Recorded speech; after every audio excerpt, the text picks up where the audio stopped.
is crafted to brighten your mornings and keep you refreshed all day long. Everything you need is right in there. Just add hot water, stir, and enjoy a warm, comforting cup. Now for the coffee lovers, Mixi is something, they have something special for you.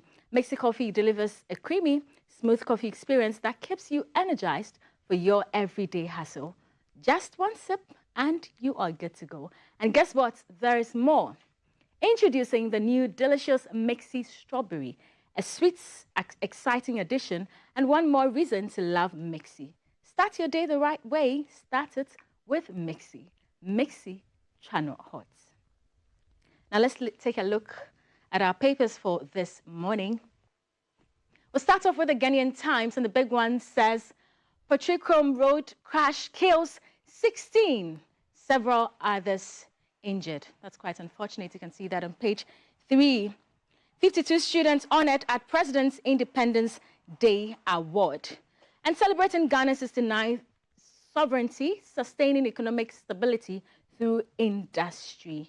Page 6 on the Ghanaian Times. Other stories in there as well. Now to the Daily Graphic. Special supplement on Independence Day, 2 months after revised VAT. COVID-19 levy on invoices. Flat rates also lingers. GRA tells consumers to insist paying only 20%. 52, right. Now to the Chronicle. Cannibal serial killer jailed for life. Sheriff Abdullah, he's the one right there. 50 oil coins all governments 986 million Ghana cedis in taxes. GRA promises to recover the money. We hope so. And to the next. Now to the Daily Guide. Baumia Samira in Saudi Arabia. No evacuation aid. Baumia with a lovely wife. Over there as well, Mamprobi Polyclinic baby thief gets 200,000 Ghana cedi bail. Man jail 3 years for illegal hunting. EPA intercept 1,070 Shamfang machines at Tema Ports. I know this is part of the discussion Thelma will have with her guest. Stay tuned, get interactive with us as well. We are live and active across all our socials. Please stay.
Welcome back to GTV Breakfast. I am Thelma Taki, and this is the headline segment. We'll take a couple of big stories making the rounds, and we'll get to the views of our panel members on it. Remember, it's still Heritage Month on GBC across our platforms, telling the Ghana story, living the Ghana life, eating the Ghana food, and dancing to the Ghana music. Everything Ghanaian right here on GBC, and we are all here for it. Tomorrow is Independence Day, the 6th of March.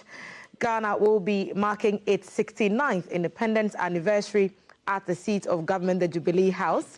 Expectations are that culture will be front and center of that display. It's usually a spectacular ceremony. Remember, we've had to scale it all down under this new administration.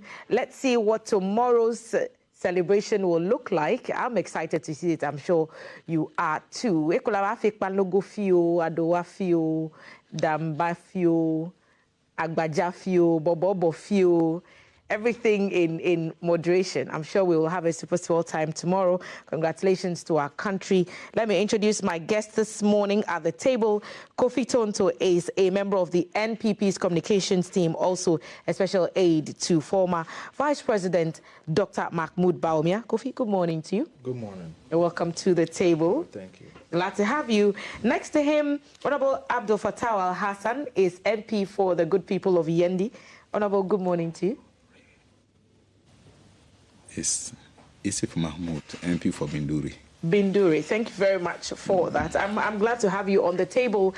And I just want to welcome you. Tomorrow is our Independence Day. I'm sure you will have the opportunity to say a quick statement about how far we've come as a country. It's also Heritage Month, so we are trying to be very, heritagey about the things that we do at the table. So I'll go with you first, Kofi. Yeah. It's our 69th Independence Anniversary tomorrow. What do you think we've done with our journey so far? Yeah, so first of all, a very good morning to you and to my senior brother here from Binduri. For me, I think 69 years of challenges, but then 69 years of some success as well. I think irrespective of our challenges, it's something we have to be proud of as a nation, that we've come this far. I think largely we look at only the economic issues, which is extremely important. We also look at the developmental issues, which is equally important. I think when it comes to those two things, infrastructure, education, health, economy, etc., we have a lot to do as a nation. Infrastructure in particular, we have a lot to do. Education, I think we've come far, especially if you compare to the sub-region. We are not doing too bad. Ghana's education is still considered as one of the best in the sub-region. When it comes to general infrastructure, though, in terms of roads and other things, we have quite a long way to go. Our total road network is about 100,000 kilometers. The percentage that is in good or fair condition is just about 40%, meaning that roughly 60% of our road network are still not in good conditions, and we really have a lot of work to do, considering the work or how much it costs to construct a kilometer of road and the bridges and the interchanges and the connectivity we have to do. Nevertheless, when it comes to democracy and how far we've come in terms of living amongst each other, people of different tribes, of different religion, on that score, I think we've done well. Democracy in Ghana, if there's ever an argument, it's two people debating NDC, MPP, or football, or even if it is a tribal issue, whose food is better or something like that. But at least we've come to a point where you go to Kumasi, as much as the main dish or delicacy is fufu, every morning people will go and eat wache, which is not our traditional delicacy. Every afternoon, young people in Kumasi will go and eat gobe, which is not our traditional delicacy. Yoke gari. I want us to go back to calling it yoke gari. Okay. So that's exciting for me. In Kumasi, we call it eduane gari. Okay, why is that? I don't know, but that's growing up. That's what we used to call it, and then I came to Accra and they call it gobe. So I don't know where your kogare also comes from. Accra. That's Accra. That's your beans is your. Okay. That Gary, I think. So then, where's the gobe? Why is the gobe overtaking? I don't know where that came from. Maybe we need to do a whole story about how your Gary became the thing. And then there's something like Chalewati, or Chale. I'm told it's an Accra language, but then you go to Kumasi. The point that I'm making to you is that, irrespective of our tribal differences, we have found a way to embrace each other, either through food or through clothing or through language. You go to Kumasi, we use the terminology trotro, even though it's not a Kumasi common language. we adopted it and it's become a language, a common language in Kumasi. It shows our growth. It shows our trajectory. And for me, that is something that we have to be extremely proud of how far we've come. We have come far indeed. Thank you, Kofi, for those remarks. MP for Binduri, Honorable Isifu Mahmood. What do you think we've done with our 69 years of independence? Thank you very much, and good morning to your listeners, or our listeners all out there, especially the good people of Binduri. And I thank you once again for giving us this opportunity to at least share our... Your good friend, the NDMP, is a good friend of ours. So yes, forgive the mishap. My learned colleague, Mr. Jofa, yes. He's a very close colleague in Parliament. Yes, it's a very good time to be a Ghanaian. And we are, I guess, to celebrate our 69th Independence Day. What is this all about? Independence Day, as we all know, is a day that we commemorate our struggle and achievement of the independence of Ghana. And so we have, for all these years, used this day to sort of remember and then our heroes, those who sacrificed, those who came together to realize that, yes, Ghana needed to be able to govern itself and then determine its own policies rather than remaining under the colonial rule. And they were able to achieve this through unity and so much sacrifices. And so it has remained one of our national, a day that we have celebrated them for all these years, and it continues.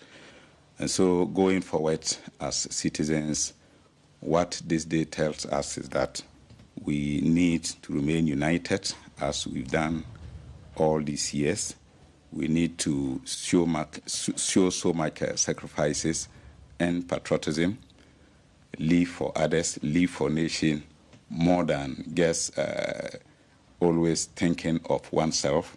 And so in short, it is a day that we should reflect as Ghanaians what our forefathers have done for us and what we can also do in terms of the legacy that we also aspire to leave for our children and grandchildren alike.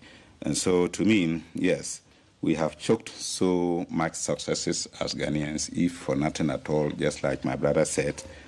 It's not just economic achievement alone, but when you come to how we have been able to defend our democracy from successful transfer of political power, one government to the other, despite our political differences, we have been able to live together despite the challenges. And so we always see ourselves as what brothers, and no matter how the challenges, we always emerge united and ensure that yes, the interests of Ghana supersedes over anything, religious tolerance, tribal and other things. We have managed to coexist for all this while, and so that is a greater achievement. And so what remains a challenge that we are seeking, and thankfully Excellency John Dramani Mahama is leading the way, is just when it comes to economic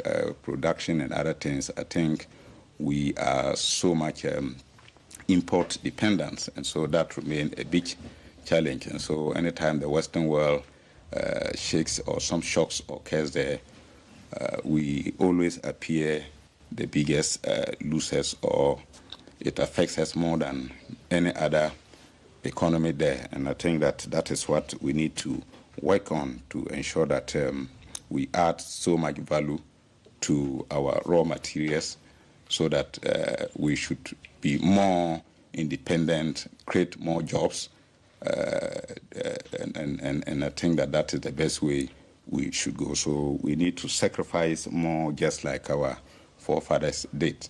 And I think once we do that, we will be able to come out from these economic wounds. Thank you. Thank you so much, the Honorable Isifo Mahmood. So Ghana is marking its 69th independence anniversary tomorrow. The venue is for the national ceremony at the Jubilee House. We're told sometime around 7 or 7:30, and between 8 to 10, we should see that ceremony happen. Remember, this is the second year in a row that the ceremony has been scaled down and held at the forecourt of the Jubilee House instead of the Black Star Square, which has traditionally hosted Ghana's independence anniversary ceremonies. The expectation is that we'll see the usual things that we see at independence parades: the guard of honor, the inspection of the guard, the cultural performances, the national address, all the national salutes. So we're expecting to see much of that happening. We will not see the larger military parades that we've seen in times past. So if you missed that and you were hoping that this was the year you were going to see it, that's not going to happen for tomorrow. The theme is building prosperity and restoring hope, and the government is hoping that it will focus on economic recovery, national confidence, and development priorities. It is a national holiday, and so some of you will be taking a much more chill day as Ghana marks its 69th anniversary. Show up in something Ghanaian, wear something truly, authentically you, and let's all have a super 69th anniversary. Well, many of you know in a few election no arrive alive. You will care punish more of you back be a base so that all of us will have a swell time. So it's a truly great time to be Ghanaian. Gentlemen, today on the table, I want us to share quick thoughts on what's happening in the Middle East. One of our own, several of our Ghanaian citizens are caught up in this crisis situation and the tensions in the Middle East that has led to restrictions on air transport. And one of the more prominent figures, His Excellency the Vice President, the former Vice President and his wife, Dr. Mahmoud Bawumia and Mrs. Samira Bawumia, we're told have been safely evacuated to a safe space. So His Excellency and his wife were in Qatar, where we are told they were taking part in the, Maltiti taught me this pronunciation, Umrah.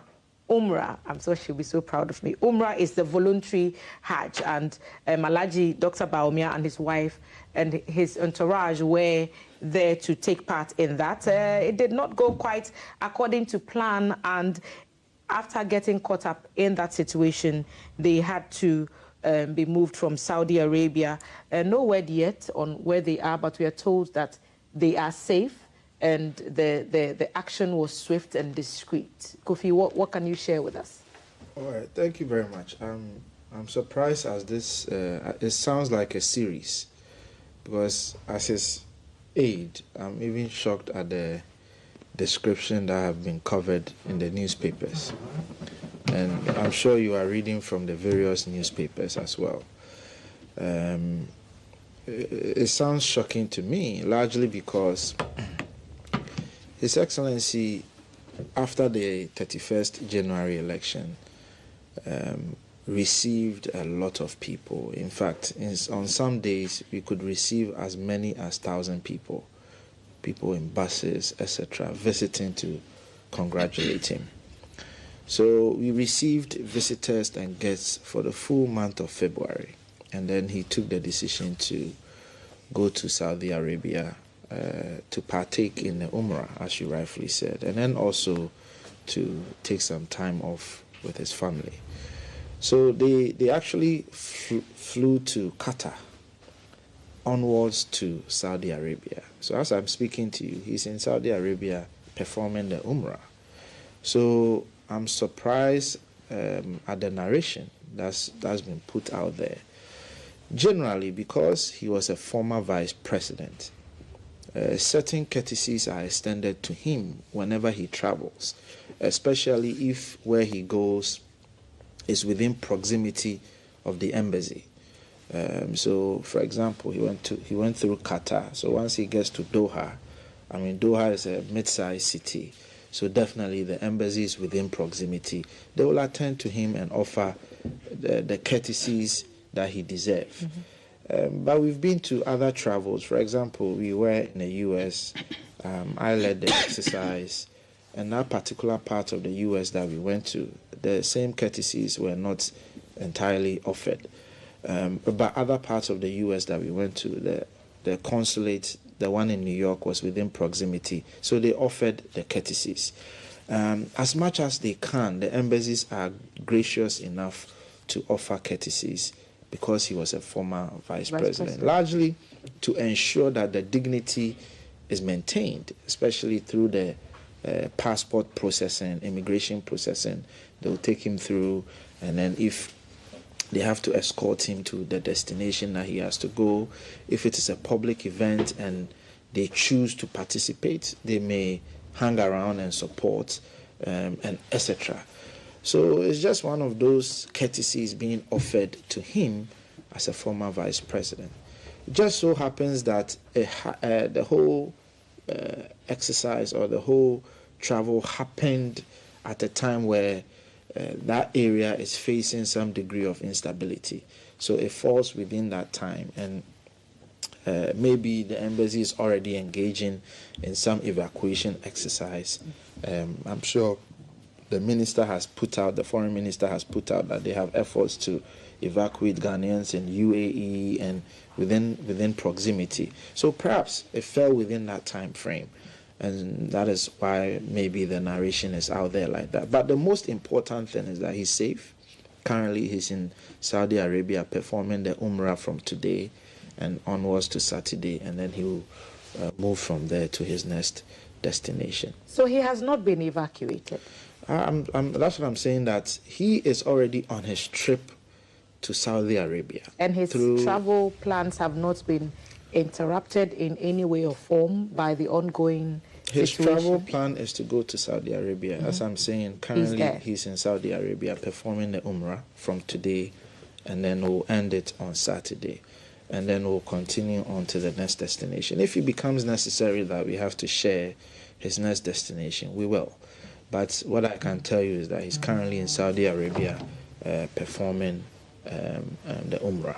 Yeah. Because the news out there is that it's suggested that he may have required some assistance, and the Ghanaian embassies within the Middle East were in talks at like you said, the former vice president, to make sure that he was safe. Yeah. Are you saying that? I'm saying that even if their intention is to make sure he's safe, I mean, it's a heightened season where issues are ongoing. So for example, if a member of parliament or speaker of parliament or any judicial officer or even any high prominent member of society is to find his or herself in that location or that vicinity at that time, the embassy is expected to heighten their awareness and offer those services. For example, I was a senior diplomat at the Washington Embassy. During COVID time, we had to heighten our awareness to ensure that all Ghanaians were taken care of, and then also other senior Ghanaians who found themselves in that situation. And I recall I had to assist specific high-profile Ghanaians at that time. And I offered it without all the brouhaha. So, for example, let's even assume without admitting that the embassy engaged in the so-called evacuation. Who put that information out? So why was that information? A few things are circulating in media circles, including social media. And I'm happy that you're here so we can set the record straight. So let me take you through. In one account, and I won't mention the website or the platforms, in one account, we are told that Ghana's diplomatic missions were instructed by Foreign Affairs Minister Samuel Okudzeto Ablakwa to ensure their safety. That is one of the accounts. So these are stuff that we are reading across social media so that Kofi can set the records straight if there is the need for correction. And another one says, embassy officials coordinated with the host authorities and relocated the couple from Qatar to a secure location in another country. So these are a number of reports that I have read on news portals, and I just want, and it went on to say that the exact details of the allocation were not publicly disclosed for security reasons. But you are saying that they are in Saudi and they are taking part in the voluntary so Hajj. maybe the other location they are referencing. What I'm saying is that they were en route to Saudi Arabia From Qatar. From Qatar. So maybe those are the countries that they are. The most important thing is that they are safe. They went through Qatar and by road from Qatar to Saudi Arabia to perform the Umrah. And then once they are done, God willing, on Saturday, they will proceed to their next destination. If it becomes necessary for us to share that information, we will. I think we should all be grateful that at least we haven't heard any bad news regarding any Ghanaian. There are Ghanaians who are stuck in Dubai, for example. Some are in Bahrain. Some are in Bahrain. Lots of Kuwait Middle Eastern countries and have other Ghanaian things. citizens. I think our main preoccupation should be that how are these Ghanaians faring? Are they in safe hands? For me, that should be our main preoccupation. Okay. We are grateful that His Excellency is fine, and then all Ghanaians are also fine. Okay. Yeah.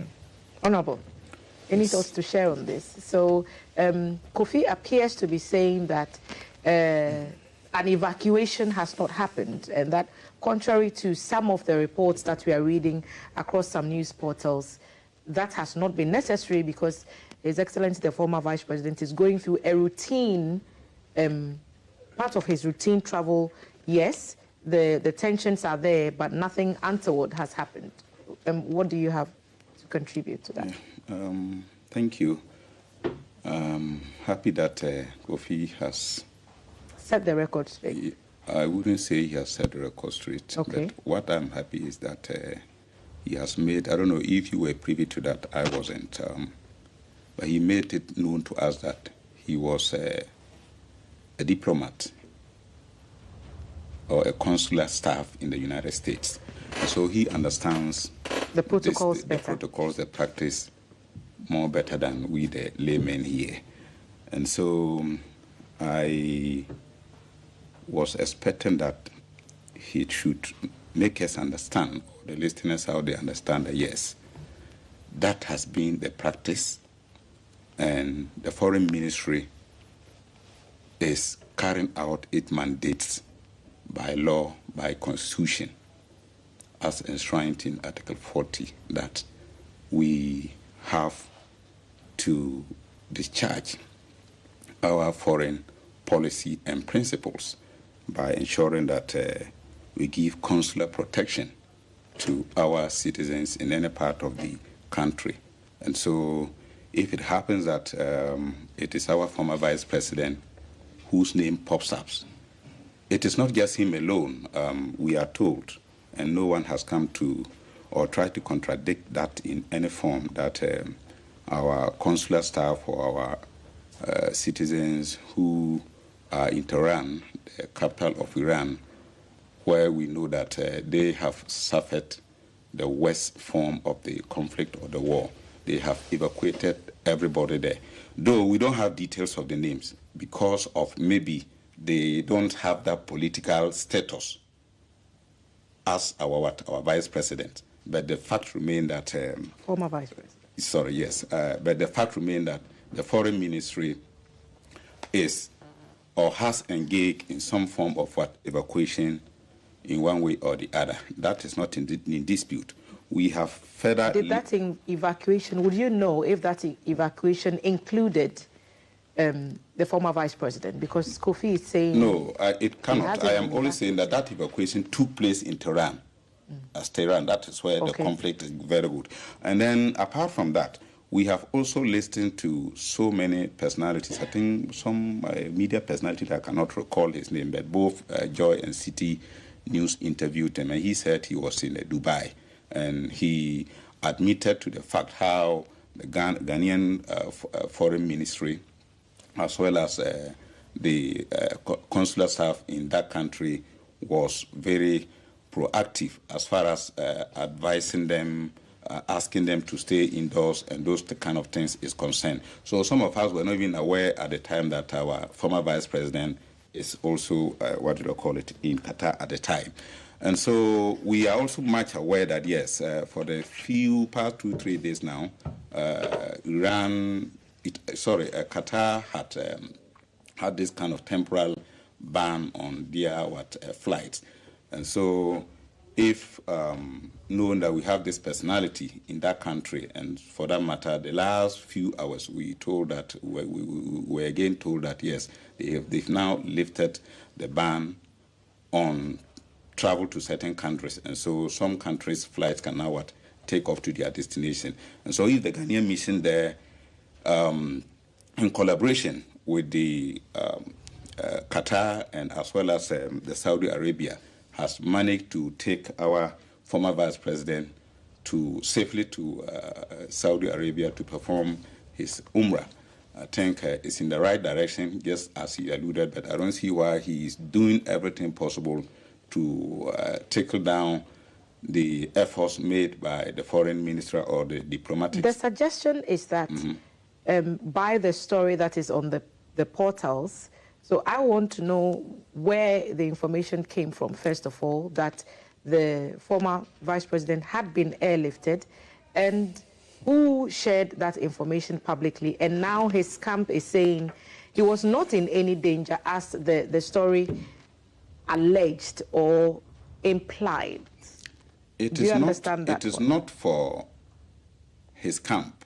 It is not for any of his aides or his spokesperson to tell us. But we all know, we all follow the foreign happenings in those countries. We all know that every citizen who finds himself in those areas within the Middle East. But the citizen we are talking about right now, yes. So all Ghanaian lives are important. And the Foreign Affairs Minister on his Facebook talked about convening a virtual meeting with ambassadors and consul generals in the Middle East to assess the developments. And he said that he had fruitful engagement with the head of missions for Israel, Saudi Arabia, Qatar, Kuwait, UAE, Iran, and Turkey.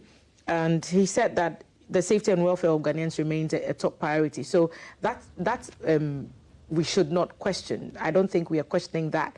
But we are asking specifically about Dr. Bawumia and his wife, and this claim, this disputed claim that he was evacuated, him and his team were evacuated or airlifted, or that is the specific one we want to address. Would you know specifically about the former vice president's travel? I don't know about it. Okay. Just like I'm telling you that, but for this, I didn't know that the vice president has traveled to that part of the world. And so I have not seen Kofi in his submission try to dispute it. I'm always saying I see him as trying to downplay the assistance of the foreign ministry or the name of the foreign ministry, making it. I've not downplayed it. Well, then maybe you didn't understand what I was saying. I've not downplayed. In fact, I said they extend courtesies. Exactly. Yeah. So it's in order. You see, the Ghanaian people are happy to know that the former vice president is hale and hearty. Yeah. But the matter in question is whether or not there was that level of assistance to leave one country to another. Okay, so let's even interpret the words that have been used. The word used was he has been evacuated. Okay. And if someone is being evacuated, largely you can be evacuated to other safe zones or evacuated to your home country. Then it says that he was airlifted. And I'm telling you that he traveled by road to Saudi Arabia to perform Umrah. Was that because of the restrictions to air travel, to go by road? No, that one I wouldn't want to. Okay. I don't have the full facts as to whether that was the restriction or not. But the point is he traveled by road. And I'm saying that he is in Saudi Arabia performing Umrah. If someone is being evacuated because the person is in danger, ideally, the first point is to get the person out of whatever zone to a safer zone, so that sometimes even whatever they went to do, whether it's vacation or religious travel, will be cut short. So words have meaning. and they imply something. If somebody is traumatized to that extent, ideally, they will cut short whatever purpose that they want to pursue. You get what I'm saying? Mm-hmm. So we appreciate that the government of Ghana extended courtesies. And I told you that it's not just this place. We've gone to other places where they've extended courtesies. Or you remember I cited New York when we went to New York. They came and extended courtesies. So we are more than appreciative of what they've done. But the point of being airlifted and all of these things is what I'm saying, that the facts are that he was traveling to Saudi Arabia to perform Umrah. God willing, he's been able to go there, and now he's doing it successfully. We just thank God that he's fine, just like every Ghanaian, because whatever you take it, he is within that jurisdiction. Mm-hmm. And once he's within that jurisdiction, everyone will be worried, just as we are for all Ghanaians within that jurisdiction. But if he did get assistance, like any citizen of Ghana, but more importantly, because he has served as vice president of our country, then it wouldn't be out of place to admit that he has received. I haven't denied or I haven't accepted. I'm not saying the embassy has not offered, or that's not the contention here is that he has been evacuated. Okay, that is the contention. As if so we should use there's nothing wrong if the embassy assists him, which they have. There's by what you're saying. nothing wrong if the embassy assists him. I don't think anybody finds anything wrong. Exactly. So the point is that he's safe, he's okay, and once he's finished with his activities, he will definitely communicate his next step. If it is to Ghana or to any other place, we will definitely communicate it. Okay, your last word yes, on this. So in effect, I think that we should, just like he has somehow admitted, we should be praising the foreign ministry. And let's yes, praise the foreign ministry for doing their job. Good. Yes, but that's the work of the foreign ministry. Yes, but others might have not do it as expected. I think that, or as witnessed in this situation.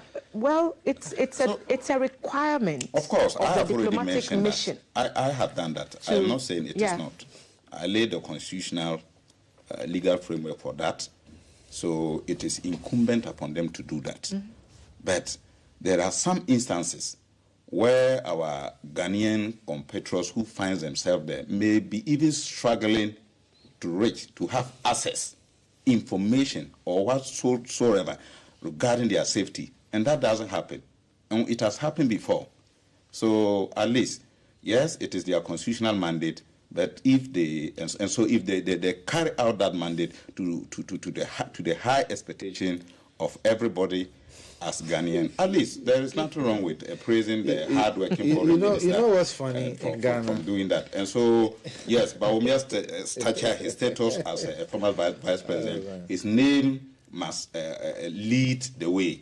But it is not only him, but as we can all confirm, every Ghanaian in any part of the world, as far as the Middle East conflict is concerned, is safe. And so my sister, do you know what's let's continue to praise the Honorable Okudjo. I'll give you a minute. You see, the emphasis is on praise. That is to keep it Thank up. them, praise them. He should keep it up. He should be on top of his job.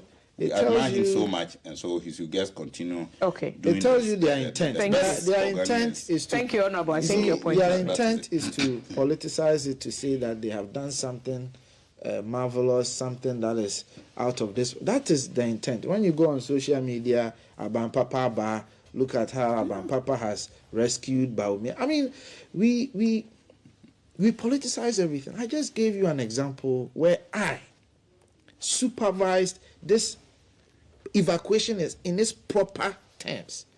When COVID happened, I was in charge of the evacuation, but never did we put anybody's name out. And we had equally prominent people as part of the overall. Let me correct this. Never. Let me correct this. During COVID, we do not evacuate people.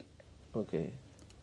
I don't know the term to use, but in COVID times, I never heard that there was any form There of... there was an evacuation from foreign countries, flights from the that were US. sent to bring nationals we home. coordinated it, and I know this for a fact. of travel restrictions and other We things. coordinated it, and we did it. So some of them had to, because of the Even- restrictions, yes, had to be put in hotels in certain and places and all of that. quarantined and all that. Yeah, I think we I did it, remember.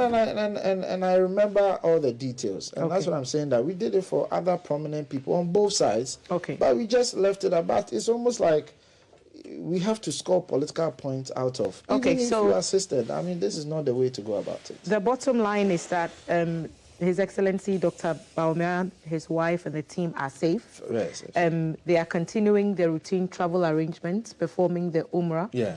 And the embassies are assisting, as has been their job.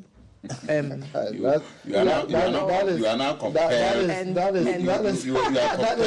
to fall in line with the language of... I'm not compelled. No. I'm not compelled. Why are we politicizing The this? diplomatic missions have a clear role to play, which is to ensure the safety of Ghanaian nationals anywhere that they are sighted. Good. And more especially when the name of the country is attached to a personality, they show up.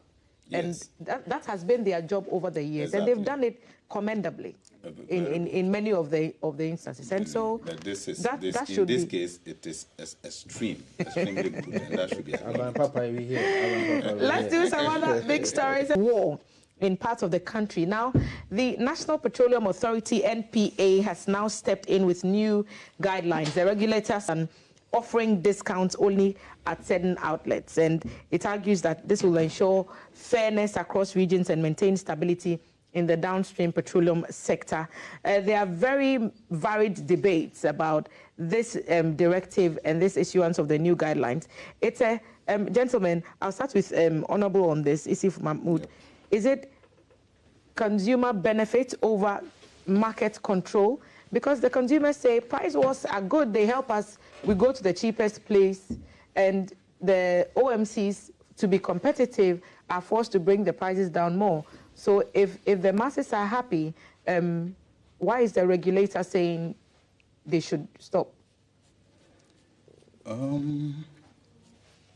I have to first, this thing has even what? Arise. You see, we are in a country that is governed by rules and regulations.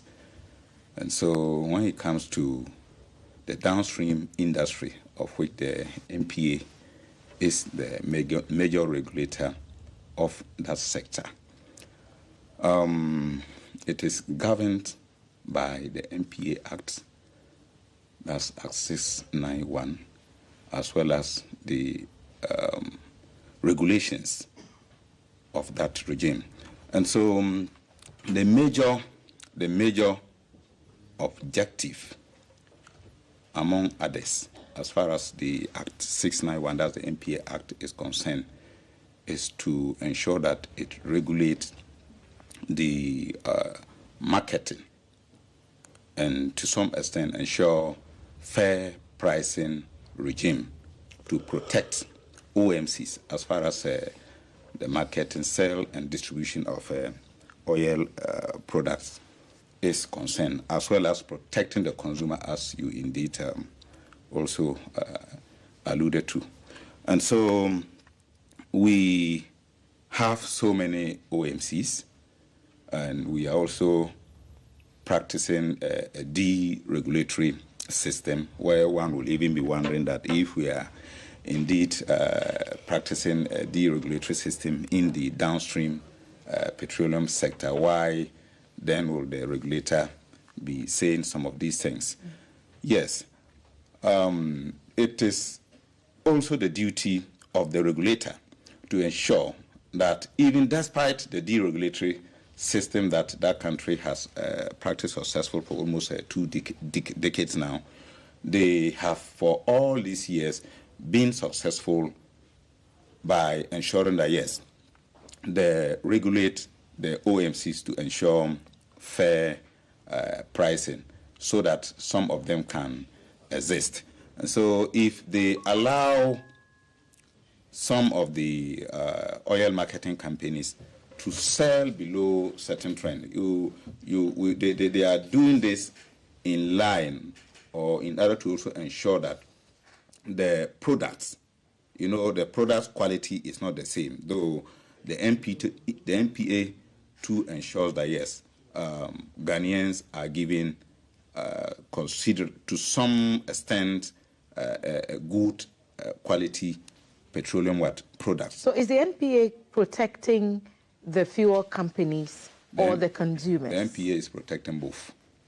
The consumers who benefited from the price war, so were offered the opportunity to purchase from companies that offered lower prices? Yes. I don't want to appear as if those who are selling at lower prices are not selling quality products. But to some extent, the quality varies. Some are more quality than others. And so, as consumers, myself, there are instances whereby you go for a certain petroleum product from a certain OMC or filling station, and you can see certain effects in your car.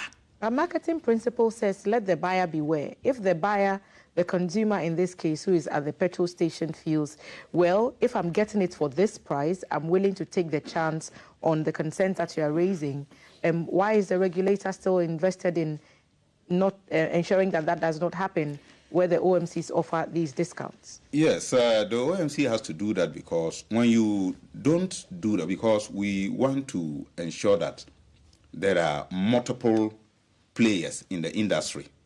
And so at least you should be able to purge the price at a certain minimum ceiling that at least, even if you want to give that price window, and I'm sure it is just as that, but it is not to some extent.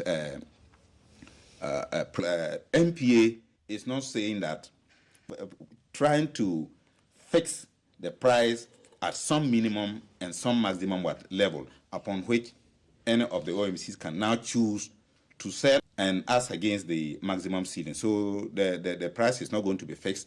That opportunity will still be there for the OMCs to exercise. You can choose to sell at the minimum point. You can choose to sell at the highest price level. And so it will still remain with the consumer to choose where they want to buy. And so we shouldn't make it appear as if they are going to fix the price that, 10 CD per liter in all the petroleum pump stations across the nation. And so it may be, in a practical example, it can be, let's say, 10 minimum and then 15 maximum per liter. Being so that the OMCs choose within that spectrum. Choose within that, exactly. And so that is how it is more likely to appear. And the laws allows them to do that. And they does that to ensure that there is fair competition. And don't forget that sometimes in business, because of your capital, the volumes of your capital that you have, if you can be able to reduce to a certain margin and still survive.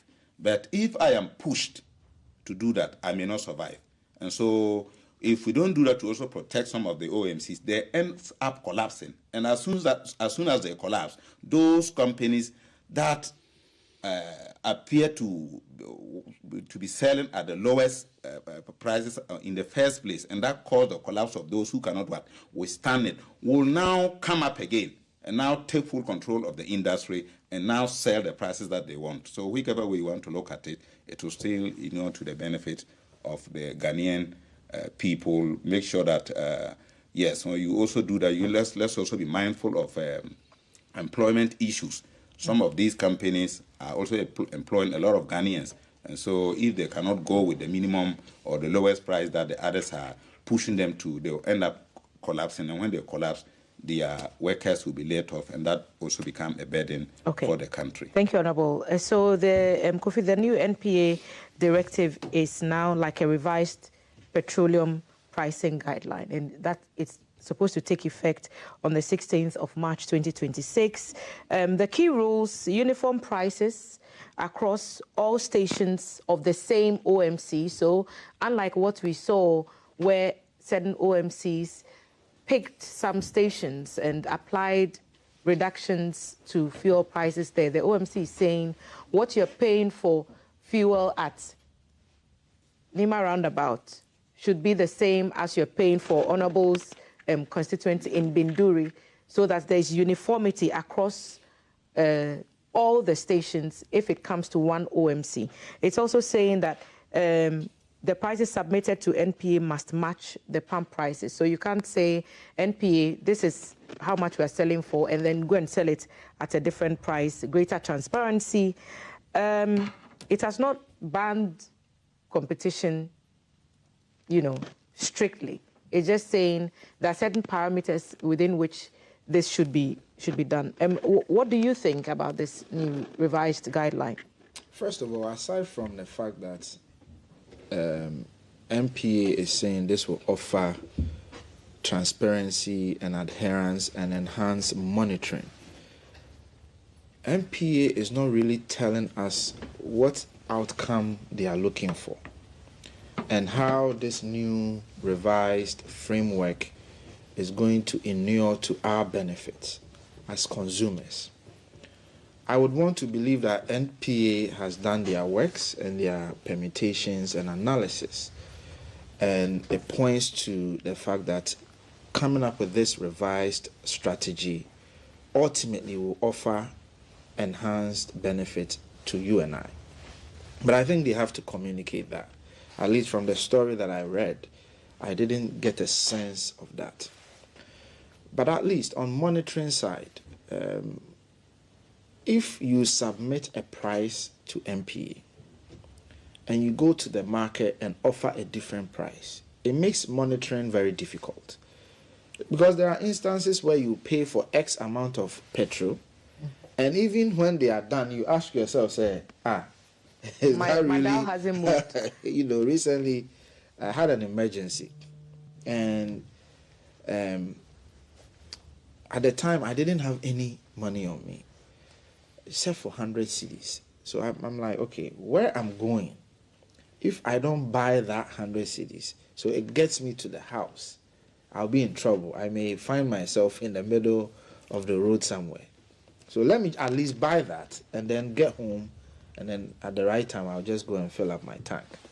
I'm giving a clear example of how consumers think. So we stop at a station and we buy. So I asked myself, literally, where the gauge was, it didn't move. Nothing happened. Nothing. My tank had turned yellow. The gauge had turned yellow. It remained yellow. So, in previous experiences, had that happened at before? least 100 cedis should have given me 2 or 3 gallons. But it remained zero. It remained at the same place. Nothing moved. So then I asked myself, is that air that the guy just pumped into my car? Maybe your fuel gauges. Whatever. But the point that I'm making to you is that if I were to report and NPA is to investigate, your price, what they have at their station, must match what NPA has in order to help with the investigation. But if you've reported X amount to NPA and you are selling it at a different price, how is NPA supposed to do a fair investigation or monitoring? So on that score, I think it makes sense that whatever you report to NPA, even if you read the report, it says even if you are going to change, it must not be above what you reported to NPA. So on that score, I think it makes sense that, NPA is doing that. There are other instances where people have raised questions about unfairness in the space, between the big OMCs and the smaller OMCs. And so maybe NPA is pursuing this as a way to create a fair playing ground for all OMCs to operate in. So I would want to give NPA the benefit of doubt on this one. I think they need to come out and communicate a bit more than what they have done. For me, it sounds a bit vague. If they can offer specifics as to what the ultimate outcome would be, so that we can measure the policy.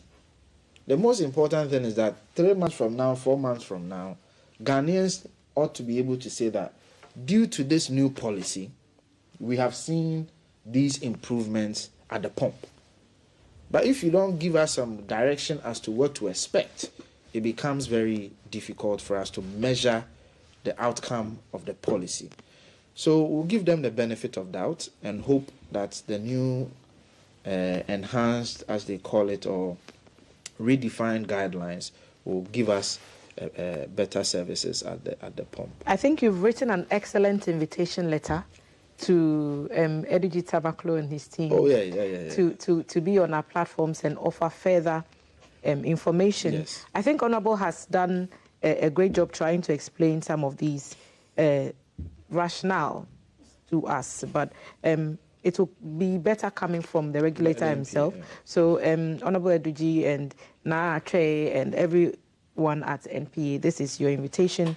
We'll look forward to hearing from you on it. Perhaps we have a few minutes to touch on the by-election in Ayawaso East being the latest to bring up conversations about the need to alter our regulations when it comes to even holding by-elections at all. And the NPP's Mr. Nimako has been making a strong case for a revision of the rules that we currently have about by-elections. And he's basically saying, listen, what we have hasn't worked for a while. Increasingly, we are having fewer and fewer people turn up to by-elections more and more often. So Ayawaso East, a case in point, 49,000 plus voters on the roll.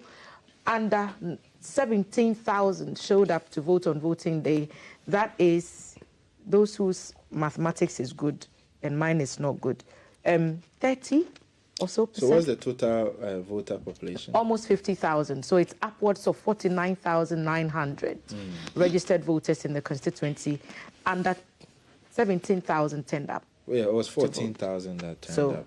So it wasn't. So that's even if it's 20%, that's 10,000. So roughly about 30%, 32%.